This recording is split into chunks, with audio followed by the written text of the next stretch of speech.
Good morning. Welcome to the third coffee break session for Krembil. This one focuses on how to build and amplify your Twitter profile. So just a reminder that this is meant sort of as a stepping point.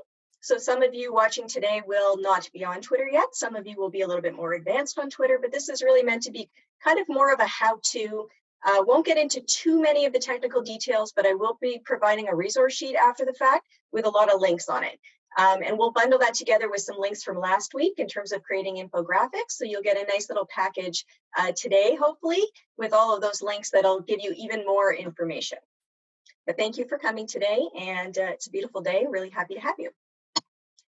Okay, so starting off, what is Twitter? Twitter is a social networking site, one of many. This one was launched back in 2006, which a lot of people will find surprising because it feels like it hasn't been around that long, but actually it has. On Twitter, you post things called tweets. Tweets used to be 140 characters. Now you can post up to about 280 characters in a tweet. Sounds like a lot, but once you start formulating a tweet about scientific research, you will know that actually 280 characters is quite difficult. So often when I'm posting about studies and things that have come out, it really takes a while to be able to get the information in there that I want to be able to get out and amplify the tweet, and also get it down to 280 characters. On Twitter, people can share information very quickly. So Twitter is really where news happens compared to a lot of the other social media sites, and things happen quickly. So if news is breaking somewhere, you are definitely going to be seeing it on Twitter, most likely before you see it on some of the other social media sites. And lastly, 500 million tweets are sent daily on Twitter. That's 6,000 tweets a second, which is pretty incredible. So Twitter is, it's a really great place, again, for sharing information. And today we're going to talk a little bit about why Twitter, and a little bit about how to amplify, how to build your profile, and how to amplify your tweets. So a lot of you are going to find this pretty interesting. You note that Krembil is on all of these social media platforms. Some of you will be on all of these social media platforms, and some of you are going to start off small and maybe eventually build out. So compared to a lot of the other sites, Twitter actually doesn't have the most active users monthly. A lot of the other sites like Facebook, for example, is just very pervasive globally, 2.6 billion active users a month. Instagram's got 1 billion active users a month, and LinkedIn is at 675 million active users monthly. So that's just to give you kind of a snapshot of the people who are going to these sites. Active users can be a little bit misleading because to be an active user technically, in terms of this data, it's really just somebody who goes to a site, and you can even be a lurker or just peruse the site and you're technically an active user. Excuse me. But it doesn't mean that you've engaged with the site. It doesn't mean that you have clicked on anything, liked it, or retweeted it, commented, anything like that. So why would you choose Twitter over some of these other sites? And again, it's great to be on all of them, but if you're just starting off small and if you're really just thinking about getting on social media, Twitter for scientists is really the place to be. What are you going to do on Twitter? Well, number one, you're going to build your professional brand, which is kind of funny to think about when you're thinking about the science world, but you really are building a brand in your career. So on Twitter, what's great is that you can really build your personality and you can really have a voice. Your posts start to sound like you, and people start to look forward to the types of posts that you put up. And so it's really a great platform, especially as you grow your followers, to be able to get your information out there and to be a subject matter expert in your area of expertise. Then you want to share your research. I mean, that's really why we're all here, is because you're looking for new and innovative ways of getting your research out there. So you're able to share your research far and wide on Twitter. As you build up your followers, you can send things out quickly and to a lot of people at once. Learn new things, a very simplified way of saying that, a lot of your colleagues are posting their studies, they're posting their research on Twitter, as well as posting in journals. So you may learn something on Twitter that you had not yet read in a journal. Have your say. Twitter's a great place, with caution, to give your opinion. Maybe you feel really passionate about science and about defending science or about supporting science, and you see some other tweets from people that really resonate with you, and you want to share them and you want to comment on them. So Twitter's a really good place to have your say. And lastly, fostering relationships. We talked a little bit about this last time. Collaboration is key. You're always looking for new people to collaborate with and new people to meet in your world. Twitter is an excellent place to do that. And how that will happen is as you start following people in your field, more people will be suggested to you that follow them, and it's sort of a cyclical thing until you come across people that you have never met before who are posting some really interesting stuff. Twitter and science. So as I mentioned before, why as a scientist would you choose Twitter to begin your social media adventure? Twitter is really where scientists are. That's where a lot of scientists are sharing information, and people are starting to migrate over to Instagram and some of the other social media sites as well. But there have been a lot of studies done actually about the connection between scientists posting on Twitter and things like growing their followings and building their brand. And there's even been studies talking about the link between tweeting and the number of citations. So I can send you some of that information in the review that I send out to you later, some of those links. This specifically refers to a 2018 study in an open access Canadian journal called Facets. And what they did is they basically studied, these two scientists studied the Twitter accounts, and they analyzed the Twitter accounts in terms of posts and outreach of 100 evolutionary biologists and ecologists. And basically what they found is of scientists with fewer than 1,000 followers, 60% on average were other scientists. But once you hit that 1,000 follower threshold, that's when things open up for you. That's when media starts following you. That's when the public starts following you. And perhaps most importantly, that's when potential donors and funders start following you. So just keep that in mind as you start building up your profile. And it's a really good end goal to have, is to kind of reach that 1,000 threshold. And from there, things start snowballing and happening relatively quickly. One thing that resonated with me from the study is this comment that academic scientists on Twitter start by preaching to the choir, but can eventually sing from the rooftops, which just gives you a really interesting perspective on how incredible the Twitterverse can be in helping you to share your research. Okay, so we're going to get into building your Twitter profile now. You will see here the Twitter profiles of two of our esteemed scientists at Krembil. Dr. Haroon is, he's been tweeting for a long time. He's definitely an expert. He's got a really interesting profile in terms of the types of tweets that he puts out, the comments that he makes, and also he's very congratulatory on Twitter as well. You'll see here that if you hear about Dr. Haroon or you meet him at a virtual conference and you want to check him out and you go to his Twitter profile, you know immediately who he is. He's in his bio there, he's got rheumatologist, clinical immunologist, scientist, associate professor, and wildlife photographer. So in addition to publishing in scientific journals, he's also been published in National Geographic. I'm looking at his profile and I can see his portrait there, but I can also see the incredible photo of an eagle. So it just really gives me, it's almost like an elevator pitch in one when you look at somebody's Twitter profile. I feel like I already know quite a lot about him. There's his website, and I can go to it for more information. Dr. Skinner, the same. She was a little bit more reluctant coming to Twitter, and I highly encouraged her, and she very rightly thought about the amount of time that it might take, and we had lots of conversations about that. But now she's on Twitter, and she posts, and then she takes some time off and comes back and posts. But it's very similar. If you look at Dr. Skinner's profile, you know immediately who she is.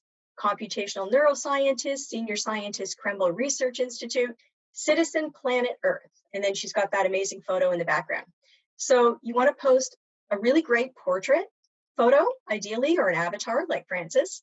And then you've got this opportunity for another background photo that gives a bit more context to who you are and just really give people a sense of your personality. But again, all the information is there, such as an elevator pitch. This is who I am. This is what I study. Here's where you can get more information. Oops. Step number 2. So again, we're talking about easing yourself into Twitter. If you really are a newbie, if you're just thinking about doing this for the first time, it's going to feel super overwhelming. So this is why you can take things step by step. First, you're going to develop your profile. You're going to make sure it's exactly what you want. Then you're going to go and start following people. Now, first, you're going to follow some of your colleagues, and you're just going to type their name into Twitter. And then once you start following people, Twitter is going to suggest people for you to follow. So there's never going to be a shortage of people on your screen that you can sort of scroll through and think, looking at the top here, Shannon's a neuroscience PhD studying sleep. Okay, that's interesting. Like, I'm going to go to her profile and see if she's somebody that I want to follow and take a look at her tweets. So I would go in, think about going in and just following a bunch of people first. And then what you're going to do is you are going to want to start liking and retweeting other people's posts. So again, not to get overwhelmed by thinking about what are you supposed to post and how am I supposed to post and where am I going to find the time? You can really do this gradually. So this post on the right really resonated with me. I mean, here you have a beautiful photo of this young girl who's student body president. She's in STEM. I have no connection to this person, but if I see it, I'm probably going to want to like it because I'm happy for her. So my 9-year-old showed me how to use the laser pointer on screen. It's very exciting. So if you go to this post and you see it come up in your feed, this is the like button, this little heart here.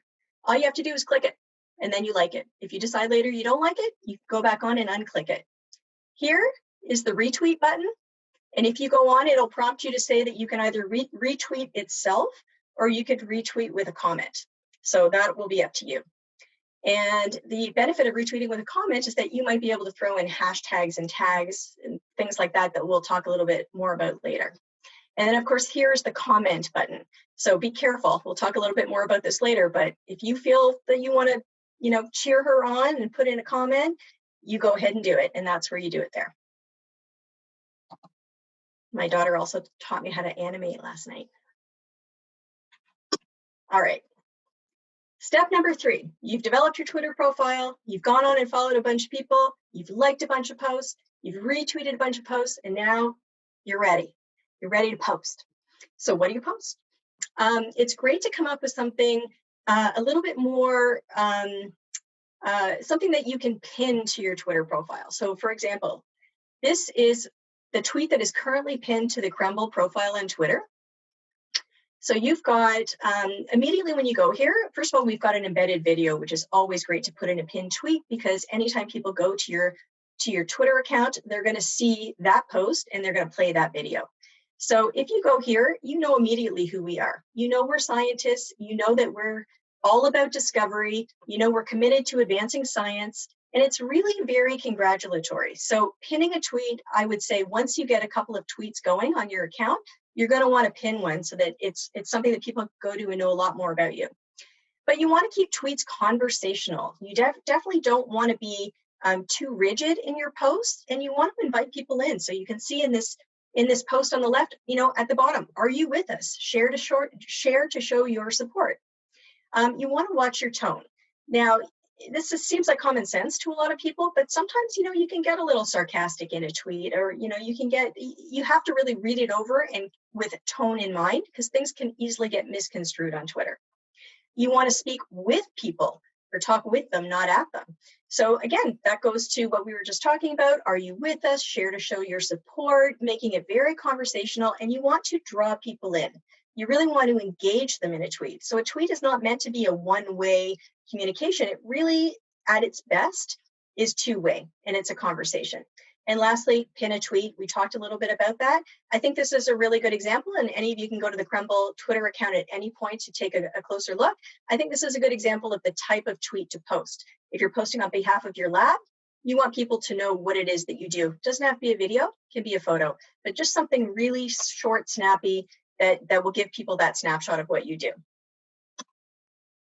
Okay, so now we're going to talk a little bit about how to amplify your tweets. So we've got this tweet on the right. This is something that we put out last month.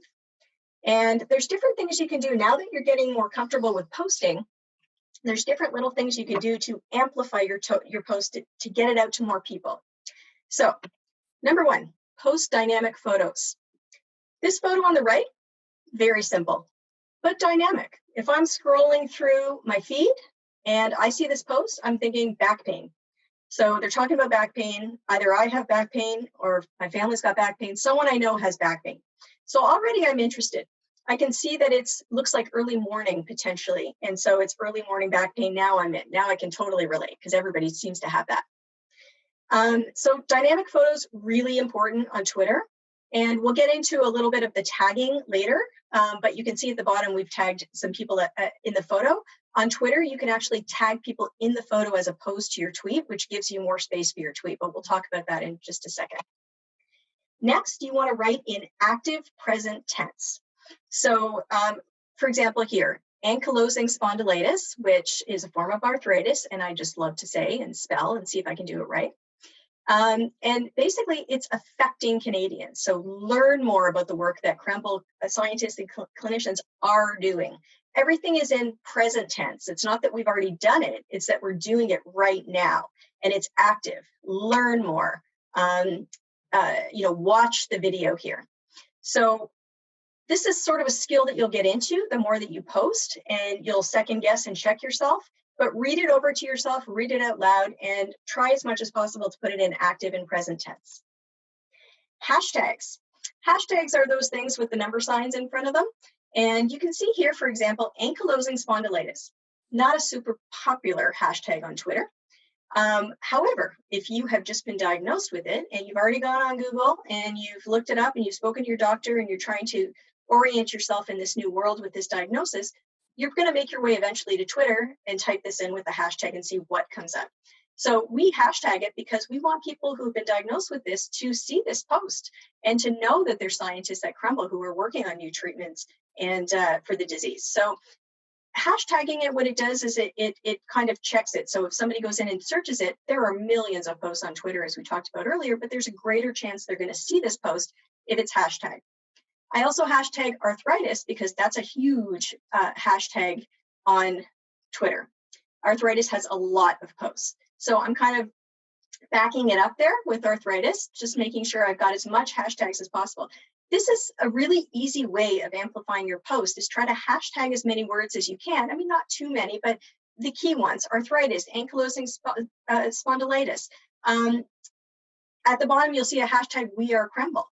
So this is a hashtag that we came up with ourselves. And this is something that if you go in and you search We Are Krembil, you're going to see mostly our posts and a few of our scientists' posts, but we're trying to build that as our brand. We want people to know who we are, what we stand for, and eventually think about it. If there's a student that might be considering coming to Krembil and they start looking around on Twitter and seeing what we're posting and what we do, if you see the We Are Krembil hashtag, you're thinking, this is a community. This is a place I may want to work. And then you start going through and seeing all of the exciting things that we're working on. So you can either go with standard hashtags like ankylosing spondylitis or arthritis. You can really make up your own hashtag, and hopefully it will catch on. At the very least, it may take a while, but you will encourage other people in your lab to use that same hashtag. And it's just a way, again, of sort of exciting everybody about the research that you're doing.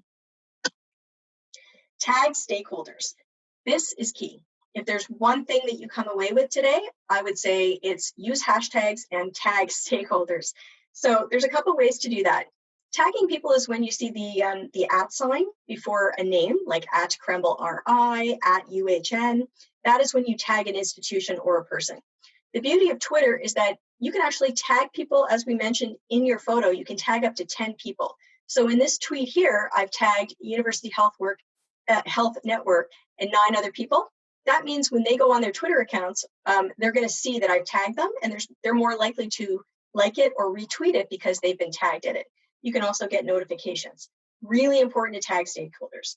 If you are a researcher or a scientist who works in arthritis, for example, you may want to tag the Arthritis Society or other funders or donors, or even just organizations that you may not yet be affiliated with, but who may be interested in your research.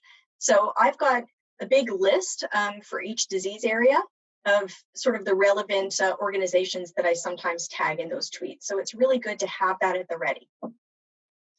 And lastly, it's just yet another way to amplify your tweets is to align with awareness campaigns. Every day, every week, every month, there's an awareness campaign. It's either brain injury awareness month, or it's arthritis month, or it's Alzheimer's week. So we have sort of a running list of some of those things, and then we try to plan in advance either new content with which Twain and I will work on, or we're repurposing stories that we've done in the past that are still relevant, or some of these Krembil Minute videos that we've done in the past. So for example, it's Stroke Awareness Month. So we're going to probably repurpose a video that we've done in the past with some new information. So it's really a way to repurpose a lot of the content that you're putting together. And you can also repurpose tweets, things that you've said in the past. You can retweet them during an awareness month or an awareness week. So yet another thing to think about. Okay, so for this next slide here, I'm actually going to ask for a volunteer. So is anybody willing to virtually put up your hand and help me out with something very, very briefly? Let's see if anybody's brave enough. If not, I may just pick you. Carly, do we have anyone? Yes. Oh, I see Star. Oh, there we go. It's fun, I promise. Not hard. All right. Can you hear me? Absolutely. Yeah. Okay, Star, you there? I am. Excellent. Okay, sorry, one sec. Here we go. You see here before you, you see two tweets. They are both excellent tweets. There's nothing wrong with either one of them. The one on the right has significantly more likes than the one on the left. And I will just say with a caveat, I did check just before we logged on this morning, and the tweet on the left is up to about 5 likes. But the point being, I want you to take a moment to read the tweet on the left and then read the tweet on the right. And then Star, if you can, based on what we just learned about amplifying your tweet, tell me what the tweet on the left could have done, or the people that posted the tweet on the left, what could they have done to just amplify their tweet a little bit more? Again, there's nothing wrong with either one of these tweets, but based on what we just learned, what would you do to amplify the tweet on the left? What could they have done?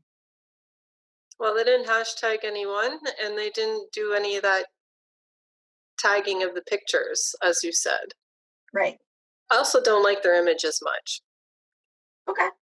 The perspective is better on the one on the right. It's more engaging.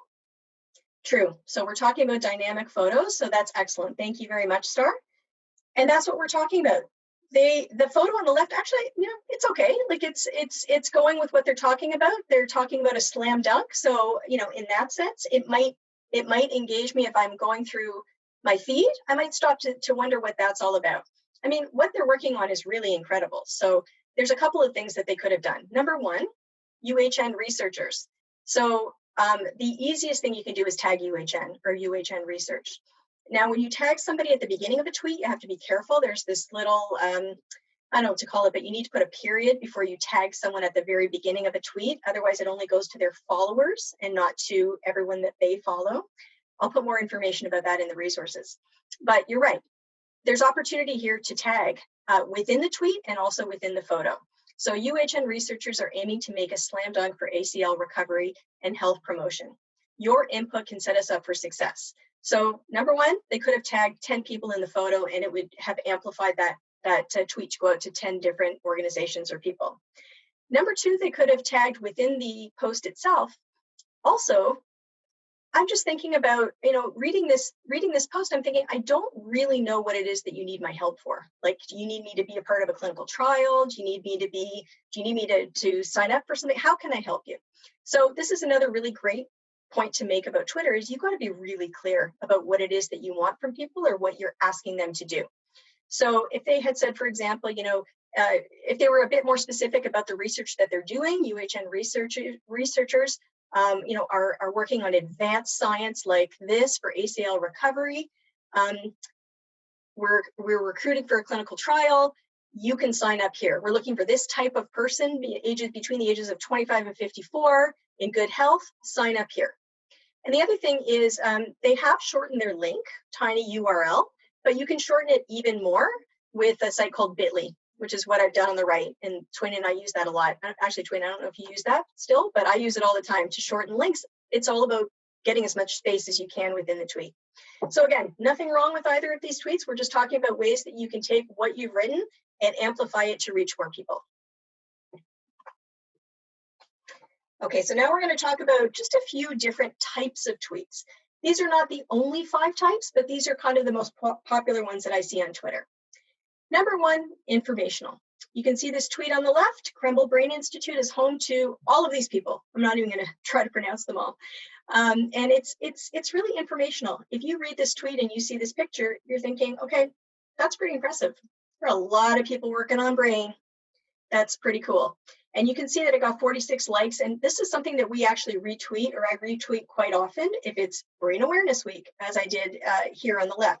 So I've taken a tweet that I've already done, and I'm basically repurposing it for an awareness week.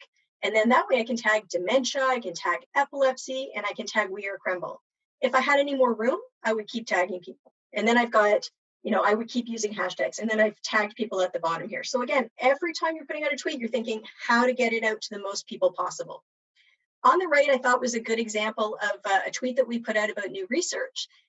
This took about like 5 or 6 email exchanges going back and forth between myself and the researcher, because it's complicated science. And I'm always bringing it back to the lay explanation. If I'm putting it out on Twitter, I want it to be, as many people as possible to understand it. So graph signal processing tools, I mean, you may not know what that is. You don't need to know what that is to understand that this research is important and it pertains to a potentially new biomarker. So it's all about crafting a tweet in as lay language as possible while still getting the science in there. And sometimes it does take that back and forth with whoever is doing the tweet and the scientist to get to a point where you feel like it's appealing to enough of a lay audience, but the scientist still feels comfortable and confident in the information that they're putting out. And you can see there's a great photo there. We've used this several times whenever we talk about concussion, and I've tagged 10 people. So, and that one does pretty well, and it continues to do. So if anybody goes in after the fact, and you can see here, I didn't hashtag concussions. Why not? Because I ran out of room. I was literally down to 0 on that one. So I had no choice. I mean, I was literally playing with spacing, and I do this a lot to try to see like how many more hashtags can I put in and how much more can I cram in without making it look kind of ridiculous. The tweet type number 2 is fun and engaging. So this is, it's fun to be fun on Twitter. You don't always want to be serious, and people don't always want you to be serious. So there's the complete silly, like this one on the left, never trust an atom, they make up everything. There's tons of Twitter science jokes on Twitter that are just fun. This person on the right, Mark Lewis, is someone I follow regularly on Twitter. He's an oncologist based in the US, and he's just amazing. I think he's up to about 25,000 or 30,000 followers now. He posts personal stuff. He posts really heart-wrenching, diatribes about working in the ICU during COVID. So he really posts really emotional stuff, and then he posts funny stuff too. So I read this tweet the other day, and it just made me laugh. So I thought I would include it today. And then bottom left, this is a great example of something we all rallied, when the Raptors were in the finals, and we were all excited, and we were putting out all these tweets and all this social media for Krembil. And Dr. Kapoor's lab, we had this idea, I can't even remember how it came about, to basically get the basketball and get them all in the Raptors gear and put it out. And it was just a really fun, exciting tweet that got a lot of likes and retweets, and even continues even to this day. Sometimes, I'll get another notification that people are still liking and retweeting it because it's just so fun. And then you can see, you tag We the North, you tag Raptors, you tag NBA Finals, and it just like, goes out to that many more people, and you never know who's going to respond. There was something I tagged Chris Hadfield, the astronaut, in recently, and he ended up liking it and retweeting it. So when you tag people, you really never know how far it's going to go. The third type is interactive. Sometimes you'll see polls on Twitter, not too often, but it's really a great way of either doing something fun and just kind of getting people's mind off things by doing a quick, funny poll, or you can do kind of a serious poll and get some information on Twitter. And then on the right, we have our Purple Day tweet with a couple of our students in the Neuron to Brain Lab. And this is more about being interactive and posting a fun photo and getting people involved in an event, and also to raise support and awareness and donations.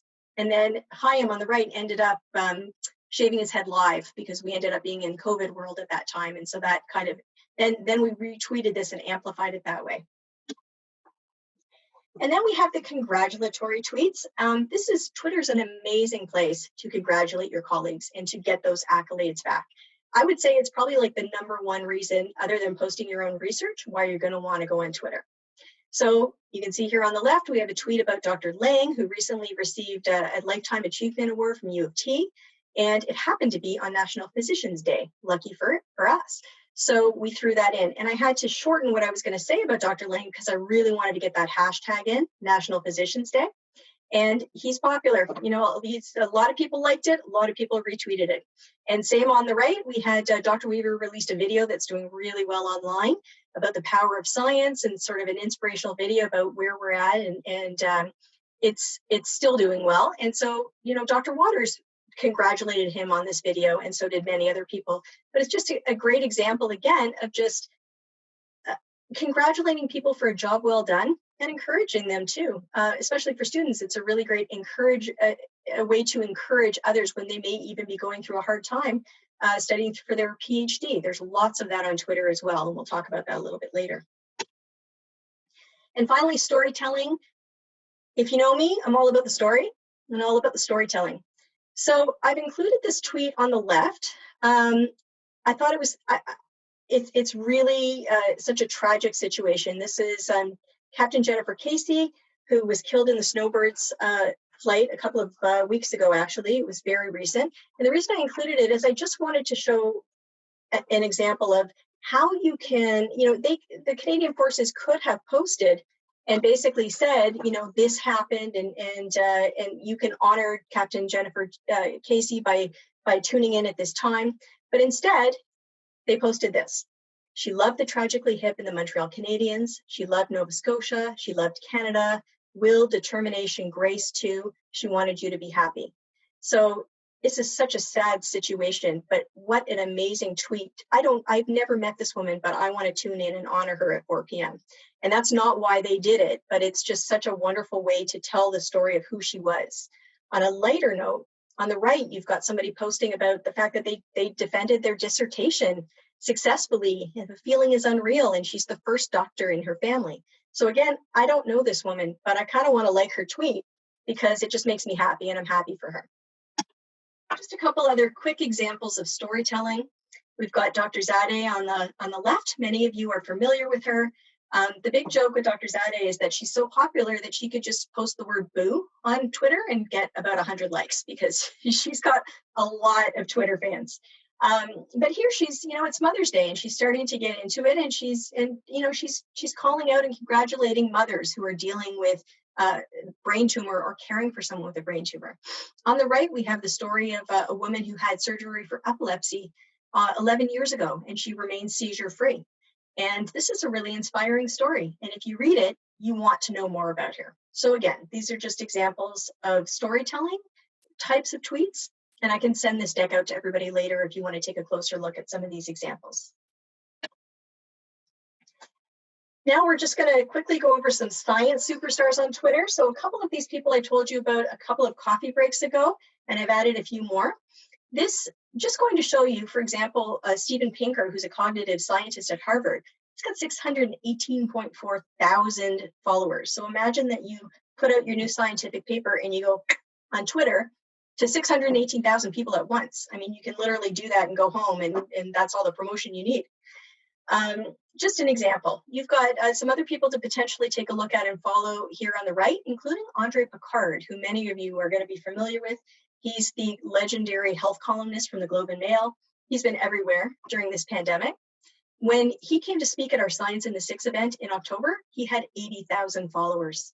He now has more than 108,000 followers since October. Now, obviously, that's due to his coverage of COVID and his profile and the fact that he's been everywhere speaking. But truly, that's pretty impressive. That's almost 30,000 followers in just a few months. And it just goes to show you, people are hungry for the information that is being put out there. And the truth is, if you don't do it, somebody else will, and they may not be nearly as qualified. So I think this is sort of a really good start for going to check out some of these scientists who are very active on Twitter. Go and check out their profiles, see what they're posting about. Look at the types of photos and videos that they're using and the type of engagement they're using, because this is really all just about outreach, and they're becoming experts in it, and you can too. So finally, I'm just going to go over some very quick do's and don'ts. We've talked about this. You want to keep your Twitter posts conversational. You want to make them engaging and interactive. Again, it's not supposed to be a one-way conversation. Twitter is supposed to be two ways. It's supposed to be a communication. You definitely want to use hashtags, and you want to master that. It's going to take some time, and you're going to have to see how other people do it before you'll feel super comfortable doing it yourself. And lastly, you want to definitely tag stakeholders, because those are the people that you want to see your posts. You may not want to tag UHN or the Krembil Foundation if you're going to be posting about what you did this weekend, and most likely you won't. But definitely you want to post them in anything that's research related, anything that you would really want them to know if you had that meeting with them or their platform with them. I can tell you they're very active. The foundations, a lot of the associations, they're active on Twitter. So if I'm tagging them, more than likely they are responding with a like or a retweet themselves. A couple other quick notes, just on the do's front, is use common sense. I mean, it really comes down to using common sense when you're tweeting about what works and what doesn't. You have to exercise good judgment. That's a must. You always have to strive for accuracy. Now, there will be times maybe that you will post things and find out that they're not accurate. It may be a mistake. You can always go back and address that. It won't happen often, but it does happen. And in fact, people appreciate that level of honesty and genuineness. And lastly, you want to engage in constructive and respectful conversations. It is very easy to get drawn into things on Twitter, and you have to know what your limits are and really just, again, use common sense. On the don't side, use common sense in that you don't want to tweet anything inappropriate. You know it's inappropriate. So if it's something that you think would make somebody else uncomfortable, if it's something that you think is not professional or would not reflect well on the institution or just on you, don't do it. And if you're not sure, run it by somebody or even us in public affairs. Never tweet photos without consent. Sometimes without thinking about it, people will take a great lab shot or a great shot of their lab in the middle of the atrium. And then they'll post it, and there may be patients in the background. So these are things that public affairs is highly aware of. If I see that, I have to get in touch with you and ask you to take it down. So just be mindful of where you're taking photos. If you want to take a beautiful photo with the lab outside, do it against the brick wall, do it in the courtyard, do it somewhere where there aren't people walking in the background because you just don't want to be in that situation. And lastly, we talked a little bit about it, but you never want to pick a fight on Twitter. And just a quick example of that is, again, it's very easy to get drawn into things. Sometimes patients will try to contact clinicians on Twitter through direct message or sometimes just in the comment section. That is an instance in which you don't want to respond to something like that. You want to get public affairs involved. And what would happen is we would send them a direct message and direct them to patient relations. So again, you'll feel very much like you'll have to respond to some things on Twitter. It's always a good idea to run it by us in public affairs first so that we can give you some guidance on that. Definitely a do is that you want to consult UHN guidelines. This is something you really should take a look at it.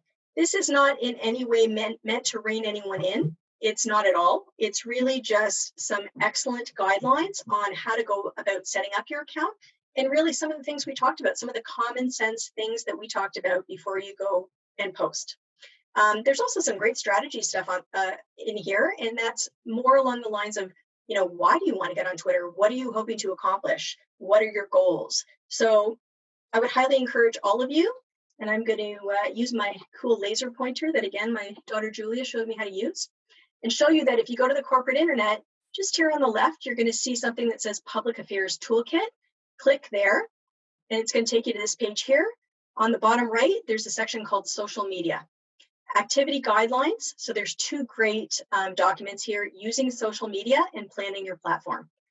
So again, highly encourage you to go check those out, whether you are starting a Twitter account or whether you already have one, just to make sure that you're 100% on board and aware of some of the guidelines that we have here at UHN. And again, those guidelines are meant to help you so that you can get the most out of your Twitter account. Finally, just a reminder that Krembil is everywhere, and we're highly active on all social media, including Twitter, Instagram, which my colleague Twain runs, LinkedIn, and Facebook. And you can see on the right, that's what you're going to see when you go to our Twitter account. So we highly encourage you all to follow us if you're not following us already, and definitely scroll through our posts and things to get a good idea of what works on social media. And if you could remember, try to use the We Are Krembil hashtag as well, because it would be great to kind of get support for that up and again, build our community online. And that is your Twitter presentation. So I hope you've learned a lot, and I hope that it really inspired you to go ahead and set up an account if you haven't already, or just given you some really good information about how best to amplify your tweets so they get out to the most people possible, and so that your research reaches the most people possible. So I want to just ask if anybody has any questions. Be happy to answer. And again, I can't see the chat, Carly, so I'm so glad you're monitoring. We don't have any questions right now. Maybe to give a couple of minutes in case anybody has something and they're trying to type it out.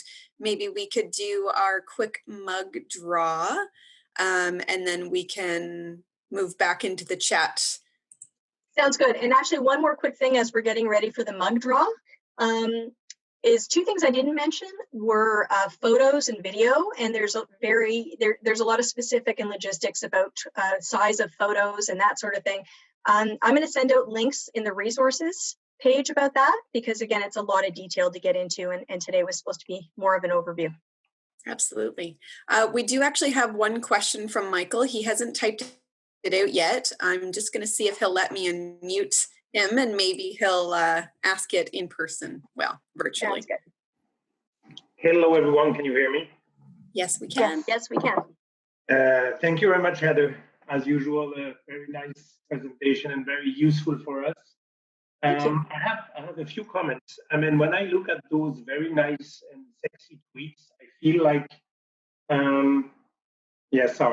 I feel like I'm like a toddler league here. We have a Twitter account, so not myself but the lab. We tweet very rarely because I think it's taking a lot of time.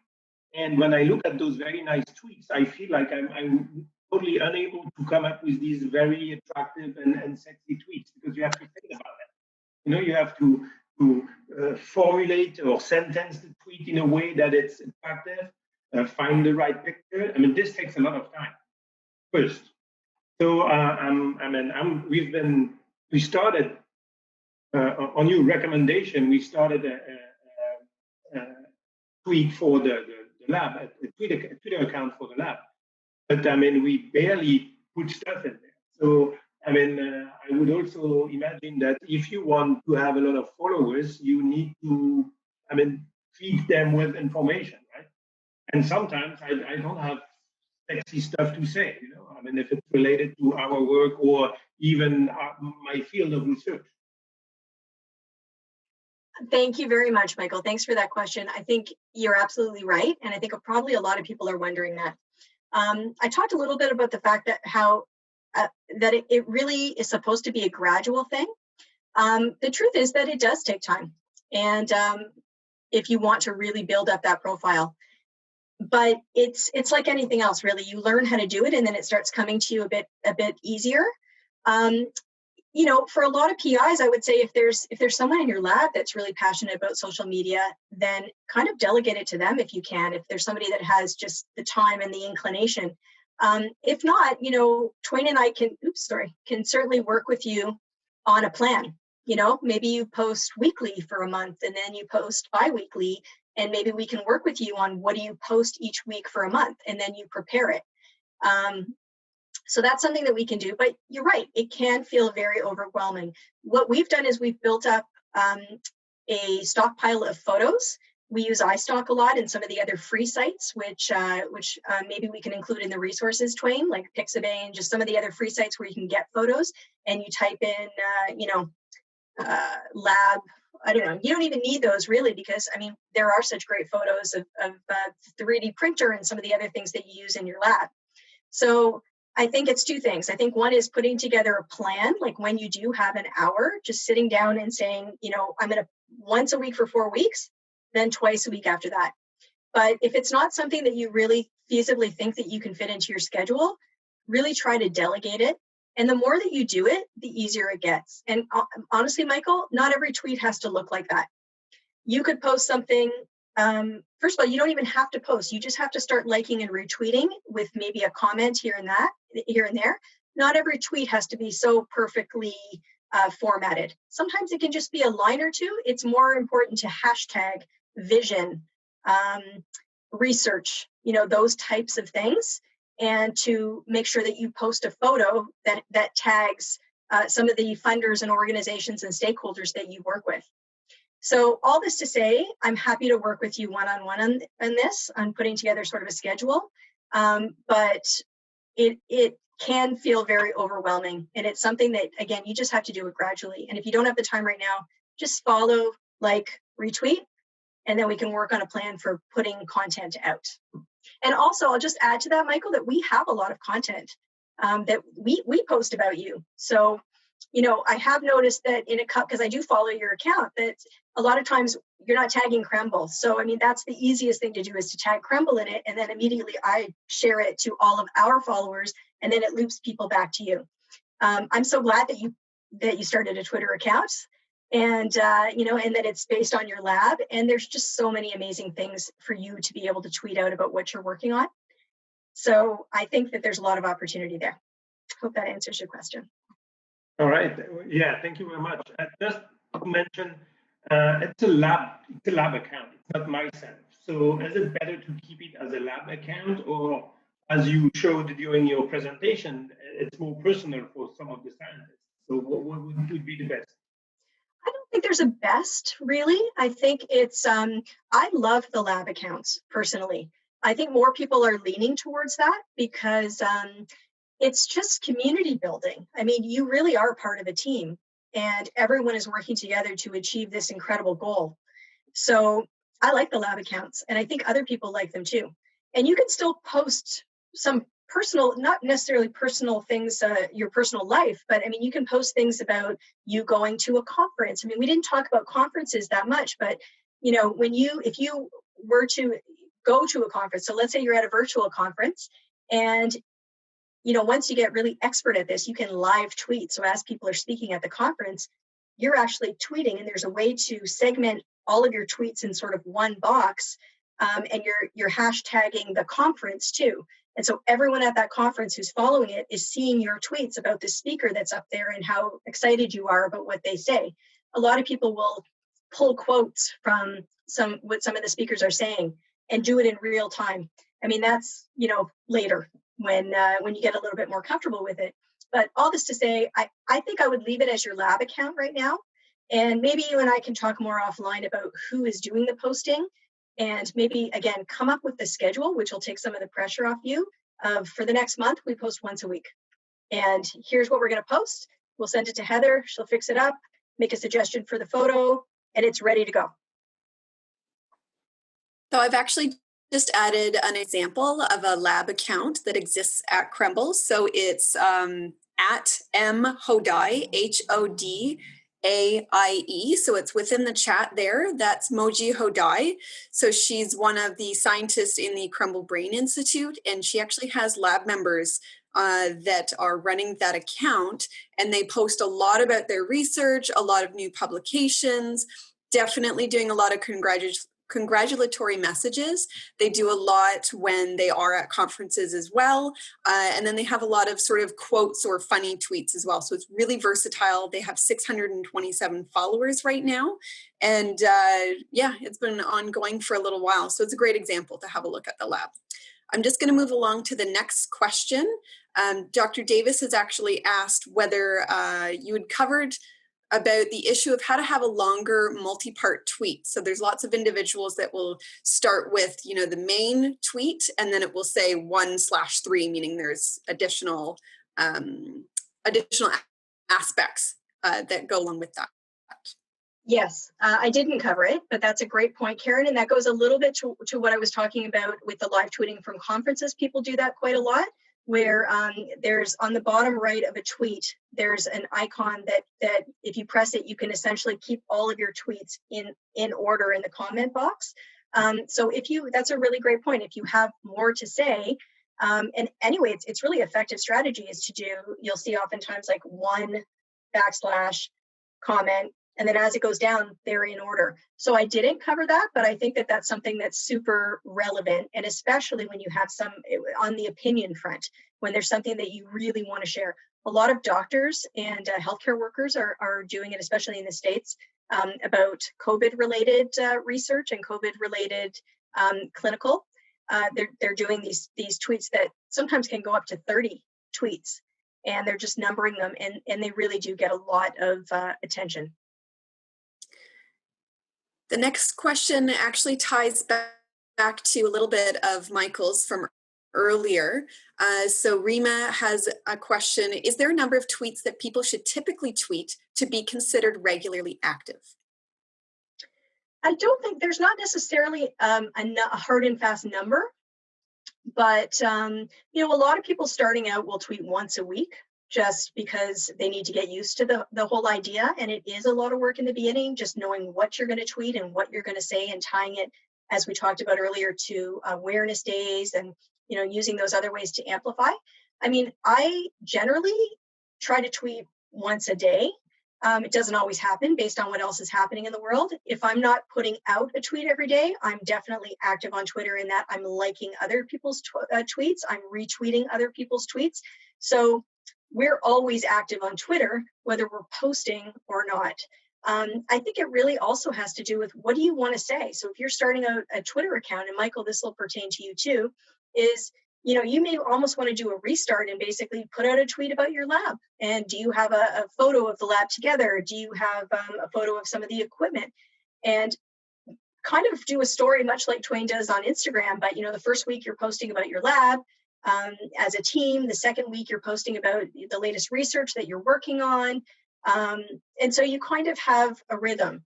But I think it would be great if you can try to be at least active on Twitter every day for 10 minutes, just going in and liking and retweeting and doing that sort of thing. Great, thanks so much, Heather.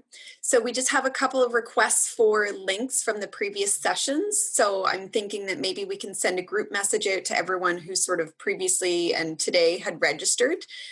We can also send a summary out through the Krembil community news.